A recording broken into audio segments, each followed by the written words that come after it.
PM Modi ने दिखाया 56 इंची सीना, विपक्षी गिनते रह गए बाल। 70 साल बाद हुआ बहुत बड़ा धमाल। राहुल गांधी सोच में पड़े, सदमे में केजरीवाल। ओवैसी कह रहे हैं हमारी सियासत खत्म है। मोदी ने कहा ये तो शुरुआत है। मोदी ने इस बार किया एक तीर से 10 शिकार, चारों तरफ उड़ी मोदी के बयान। केजरीवाल भी बोल पड़े, मान गए सर। अमित शाह ने बनाया था प्लान, योगी की रणनीति पर किया काम। मोदी ने किया था ओके, बोले वेल डन गुरु। मोदी ने ले लिया ऐसा बड़ा फैसला कि अब 2050 तक भी बीजेपी सरकार को कोई हिला नहीं पाएगा। न राहुल गांधी की भारत जोड़ो यात्रा काम आएगी, न ही अब हैदराबाद में भी लोग ओवैसी भाईजान की बिरयानी खाएंगे। मोदी के इस बड़े कदम के बाद जिन राज्यों में बीजेपी की सरकार नहीं है, अमित शाह ने वहाँ भी सरकार बनाने की तैयारी कर ली है। योगी बाबा का बुलडोजर तैयार है, चुन चुन कर वहाँ चलेगा जहाँ गड़बड़ी की जा रही है। इस बार मोदी ने फैसला ही ऐसा लिया है कि विपक्ष के पास इसका कोई काट ही नहीं है। उधर जुड़े हुए भारत को जोड़ने के लिए राहुल गांधी भारत जोड़ो यात्रा करते रह गए और इधर मोदी ने कांग्रेस वाले राज्यों में भी सरकार बनाने का फॉर्मूला तैयार कर दिया। विपक्ष ने जो सपने में सोचा नहीं था, मोदी ने उसे कर दिखाया।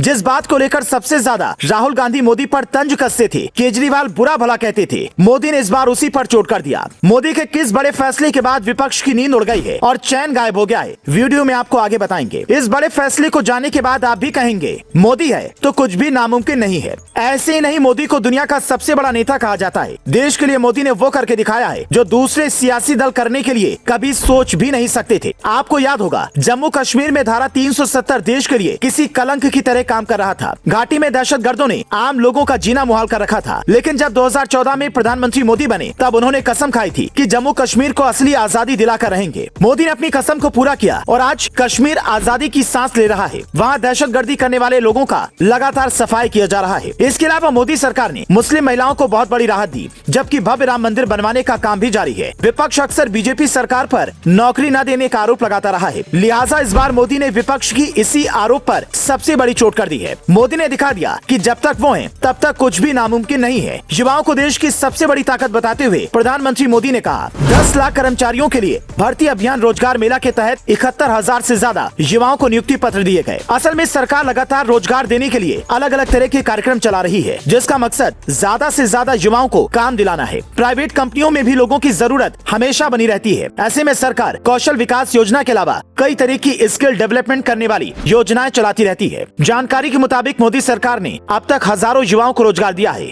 असल में जब देश में कोरोना वायरस आया तब हजारों लोगों की नौकरियां चली गयी। लोगों के बेरोजगार होने पर विपक्ष मोदी सरकार पर लगातार हमले कर रहा था और सरकार की नीतियों पर सवाल उठा रहा था। यही वजह है कि जैसे ही कोरोना वायरस खत्म हुआ, मोदी सरकार ने लोगों को वापस नौकरी दिलाने पर फोकस किया ताकि किसी भी परिवार को मुश्किलों से गुजरना ना पड़े। आने वाले समय में मोदी सरकार का लक्ष्य लाखों युवाओं को अलग अलग सेक्टर्स में नौकरी दिलाने का है। कहा जाता है कि किसी भी देश का भविष्य उसका युवा ही होते हैं और भारत युवाओं का देश है। ऐसे में जब ज्यादा से ज्यादा युवा रोजगार पाएंगे तब देश की अर्थव्यवस्था मजबूत होगी और गरीबी भी खत्म होगी। दोस्तों, मोदी सरकार के कामकाज से आप कितने खुश हैं? कमेंट बॉक्स में अपनी राय जरूर पोस्ट करें। कृपया वीडियो को ज्यादा से ज्यादा शेयर भी करें।